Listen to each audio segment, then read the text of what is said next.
Welcome to Crypto Classroom, the #1 YouTube channel for learning about the latest trends in cryptocurrency and blockchain technology. At Crypto Classroom, our main goal is to equip our audience with the knowledge needed to excel in the dynamic and fast-paced cryptocurrency landscape.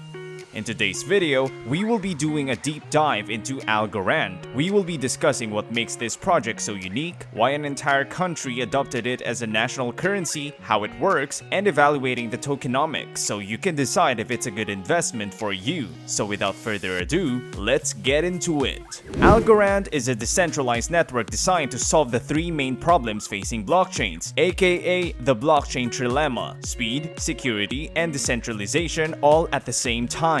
In 2017, Algorand was created by a team led by computer scientist, cryptography expert, MIT professor Silvio Macaulay. In 2012, he received the famous Turing Award, so-called Nobel Prize in Computer Science, for his research in cryptography. So without a doubt, Algorand was built on solid foundations. Similar to Ethereum, Algorand is designed for faster transactions and great emphasis on achieving near instantaneous completion. This means it can process up to 1,000 transactions per second and finalize transactions in less than 5 seconds. To achieve this, Algorand blockchain uses something clever which the creators call a pure proof of consensus mechanism. Basically, validator rewards are given to all holders of the ALGO cryptocurrency. Recall that in a typical proof of stake mechanism, validators need to set up a special computer to be able to verify new blocks and lock up their coins in order to become a validator. On the other hand, pure proof of stake is quite awesome because it means you do not always need to actually stake your ALGO coins in order to earn more. Instead, all ALGO coin holders receive the equivalent of 4 to 6% APR of the amount of ALGO coins. In effect, everyone's wallet increases at a rate of 4 to 6% per year. You may not be aware, Algorand uses smart contracts, and this means it is capable of having decentralized applications or dApps. With the increase in gas fees on the Ethereum network, many dApp developers are turning to other networks to build on, and some of them have chosen Algorand as an alternative. Algorand has a unique feature called Algorand Standard Asset Protocol, or ASA, which is similar to the ERC20 protocol on Ethereum. Basically, it's a standard for creating and deploying new tokens on the network. Instead of writing the smart contract code yourself, as is the case in ERC20 protocol, you can actually just fill out a form to create a new asset and then build smart contracts around that digital asset that in turn addresses certain security flaws. With ASA, we can create a token similar to other networks too. In fact, Tether and USDC are two tokens that have been created and transferred to the Algorand blockchain. It's also worth noting that Algorand has become a more viable option for hosting digital currencies as more central banks look for networks to host their central bank digital currencies, or CBDC, just like what the Marshall Islands did with their own when they chose Algorand. Aside from that, Algorand has announced a few months ago that 16 other CBDC projects are in development. Let's get a bit more technical to understand further the structure of the Algorand protocol. Algorand has a unique two-layer blockchain structure. The base layer, Layer 1, supports smart contracts, tokens, and even creating NFTs. These easier processes happen at Layer 1 of the algorithm blockchain. This in turn helps ensure security and compatibility. On the other hand, for more complex smart contracts that may need more space, computing power, or might just be too complex, these are reserved for Layer 2, which is verified of the main chain. Periodically, snapshots of Layer 2 are given back to Layer 1 to check in. This method allows Algorand to scale while also being secure. You may be thinking that Ethereum's Layer 2 scaling solutions are actually secondary blockchains. So how does Algorand achieve this? To put it simply, Algorand randomly selects a committee of nodes already on the network, meaning these validators are already validating. These are selected to execute these more complicated smart contracts as they are needed. With this, scalability is built into the Algorand blockchain. As you can see, this is a really neat solution to the scalability problem. Next, let's talk about the Algorand Foundation and Algorand Inc. These are two communities supporting the Algorand blockchain. Algorand Foundation is the non-profit community organization that focuses on protocol governance and open source development. On the other hand, Algorand Inc. is responsible for the enterprise adoption of the technology. The Algorand Foundation also supports a lot of training and education in the Algorand development. A few universities like MIT and UC Berkeley have adopted some classes classes specifically on the Algorand blockchain aside from the many sponsored blockchain events, courses, certifications, and hackathons. In addition, the foundation also runs 2 accelerator programs, Algorand Asia and Algorand Europe, that have helped developers create new projects. Bear in mind that Algorand's Layer 1 blockchain is developed and improved by Algorand Inc., not the foundation. Algorand Inc. is open source and allows anyone to contribute new ideas to the Algorand blockchain. Before we move to the tokenomics of Algorand, you might be pleased to know that the blockchain is actually carbon negative, meaning it not only doesn't add to the global carbon problem, it is also actively working on reducing carbon emissions. It achieves this because its consensus mechanism, a variation of proof of stake, produces super low carbon emissions. On top of that, Algorand Inc. also donates money to Climate Trade, a company that's a leader in creating solutions to offset carbon emissions. Now let's get into the tokenomics of Algorand. ALGO is Algorand's native coin and is used to make all transactions on the network. Because Algorand is proof of stake, ALGO is considered inflationary since new coins are minted and then given to stakers. The maximum supply of ALGO is 10 billion, and right now, there's only about 6.15 billion ALGO in circulation. Now bear with us, as the coin's distribution is a bit confusing, so here's a handy chart to help make sense of it. Algorand Inc. currently has a large amount of ALGO, which makes some argue that this protocol is centralized in the short term. We won't get into much detail, but we do want to point out that the network is decentralized. Even if Algorand Inc. and one person owns a large majority of coins, it does not negate the benefits of decentralization. We think that investors are worried that if one person holds a large majority of coins, he could sell it at once,